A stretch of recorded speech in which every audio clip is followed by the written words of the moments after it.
Hey guys, Tarke here, and I just want to give the second update to Archicat. We changed the name to something a little bit more appropriate.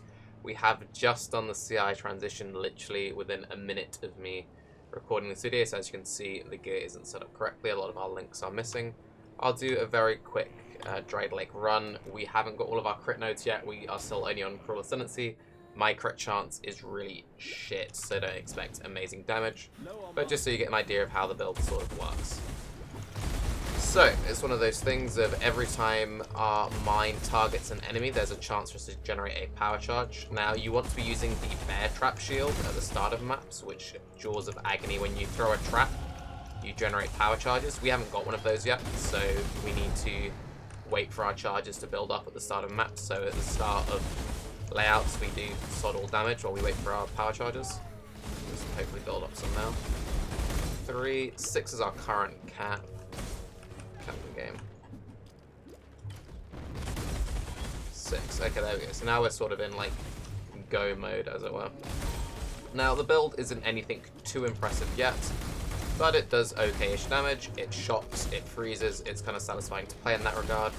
I'm mostly just getting used to the fact that I now have little to no mana. As you can see, we have nearly everything reserved.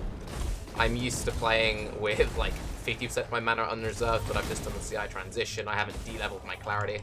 Ideally, I want a clarity level 6 or something, but yeah, this is kind of what we're rocking with at the moment, and it seems to be going okay. Don't let the power charges fall off, go for that.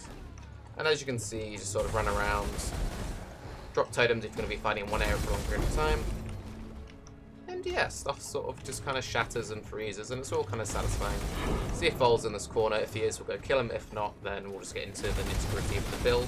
We've changed one or two things. We are now running our Blasphemy, as you can see. I would like to run Blasphemy Temp Chains. He's in the top right, but currently my dex is very low, so I'm running a Blasphemy Enfeeble for survivability, because miners don't have the best survivability otherwise, as they cannot leech by default, but that gives you a rough idea of how the build sort of performs. So, again, I wanted to set this character up as budget as possible, and to help accommodate that, I decided to waste about 70 to 80 chaos right before the end of the stream trying to roll gear. The results didn't go too well. I was really tired and I hadn't rolled ES gear in a while, so I rolled over 1 or 2 good pieces. We started off chaos spamming and then went into alt regaling. But we're just using a whatever 630 ES for Regalia, so no complaining about streamer RNG on the gear. A 290 Hubris Circlet helm with the +3 Arc Enchant.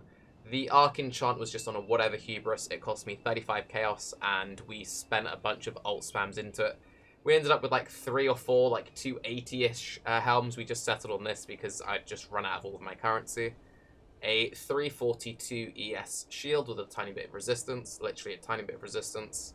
Pair of whatever boots. I needed these particular boots to get my lightning res. They had good movement speed. They also had some int. Like a 1 Chaos Baited Breath. It has increased energy shield recharge rate and some flat energy shield. And a pair of okay-ish gloves. I crafted these myself. They cost me, I think, 2 or 3 regals, and I got it on the 3rd regal just alt spamming. This ring is actually a pretty nice ring. Funnily enough, this ring isn't actually as good as it seems, because once I get my next Ascendancy point, I'll be crit capped against enemies on full HP. So the implicit is kind of wasted, but it has resist, it has a little bit of mana, has a little bit of energy shield, and my dagger is just, I needed a weapon which had flat cold damage to spells to enable me to freeze. As you can see how I'm shattering stuff. My original plan was to use a Herald of Ice, however, Herald of Ice is a 25% reservation.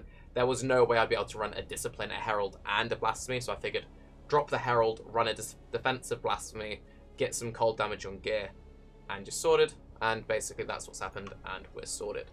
Our skill tree is a little bit wonky. The only wonkiness is this bit here.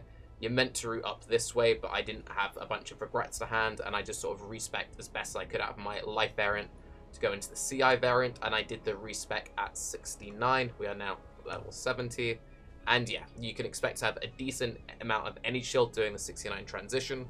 I'll proceed to pick up these 3 points. I'll then clean up these nodes, these 2 points here to come out through here. Pick up 2-point jewels, pick up Alchemist, pick up 2-point jewels, pick up this amazing 3-pointer for mine damage. And then I also want to pick up Leadership. With the nerfs to Blasphemy, you need something to boost the range on it, because the range on it is just terrible right now. To give you an idea, let's go to the all-time favorite. See how close I need to get to these skellies to actually curse them. Nice, back up to white skellies, please. Okay, Vaal Shrine testing it is. I always like going to Vaal Shrine for testing, it's just an old nostalgia thing. Okay, so you can see we need to get really close to these zombies with the current unbuffed blasting range. Like, we basically need to be right on top of them, which is obviously pretty terrible. So getting anything which does buff up the radius of your auras or your curses will be huge. So we'll come down here, pick up leadership. It gives us 50% increased area of our aura skills. This includes Blasphemy. It also gives us an increased effect, which will buff up our discipline, so we get a little bit more ES, and it buffs our clarity a little bit with a time bit reduced mana reservation, and then we get to pick up Harrier for 1 point. So as you can see, the tree currently looks like this. If I move my head, we've just slapped on points here, and we're now at a level 88 tree because you go skill point, Elira. So that is where the character is currently at.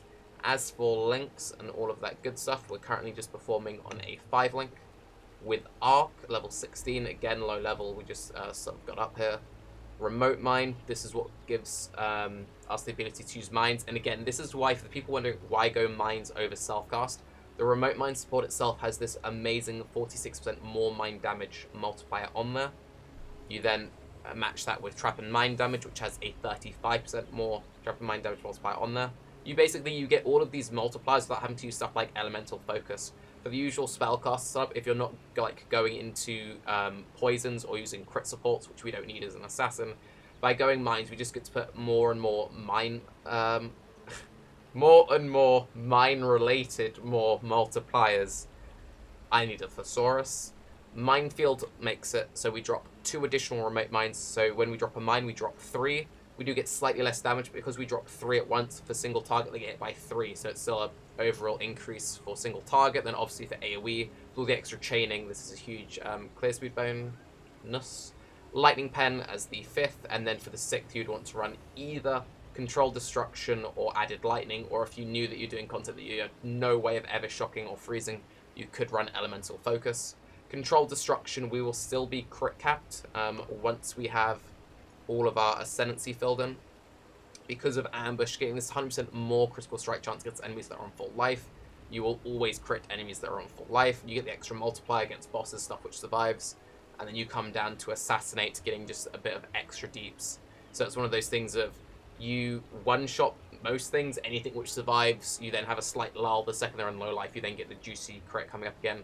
People complain that I say juicy too much. I purposely dumb down my language because people complain if I speak too proper like in it. So yeah, you also get Cull, which is kind of cool. So far the character's performing quite nicely. The only real worry about this character is regen. Obviously, we don't have inbuilt regen because we are a no leech build, which is why we use the Sorrow of the Divine. During the Flask effectiveness, we have Zealot's Oath. It has a pretty long duration. We still need to quality up. I'm low on glass blows at the moment. And it has very good usage. You can see, as is, lasts for about 7 seconds. So with 3 uses of that, you know, you've got pretty good sustain for when you need it. And you also have the option, and this is something that I might consider at higher levels, to come along this way, pick up Arcane Potency, a Zealot's Oath itself, Overcharge, and then Faith and Steel. If you're doing like a dual Void battery setup, this is incredibly powerful because you want to get over to Overcharge. Rooting along isn't that far out of the way. You get the Arcane Potency, you get the crit multi, tiny bit of crit chance, which doesn't really do anything for us. Zealot's Oath being on this outer routing now, this is probably the only build which really benefits from it, but this is actually quite nice. And then you could maybe run something like a Stone Golem. Currently we don't use any Golems because we don't want our Golems to screw up Ambush. But you could very easily use a Stone Golem because it has no ranged attack. So you're nearly always going to get the first hit anyway. And then it just gives you some regen for your Zealot's Oath, which is kind of cool. And it acts as like a taunt barrier. So it'll just like pick up random floating mobs. But yeah, this is how the character's going so far. If you do have any suggestions, then do leave them in the comments. Constructive ones, please. And yes, I'm Tarke. Have a good day. Ooh, one other thing. Baeclast. Sorry, I forgot to mention this. So Baeclast will be happening this Sunday. It should be happening at the same time of 10 p.m. CET, with a pre-show starting roughly 30 minutes or so before. We're still waiting to hear confirmation for everyone about what time to start the pre-show. People have work and stuff.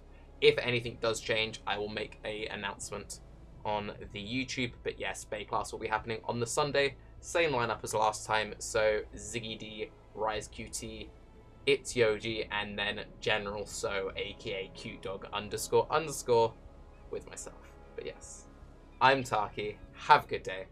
Bye-bye.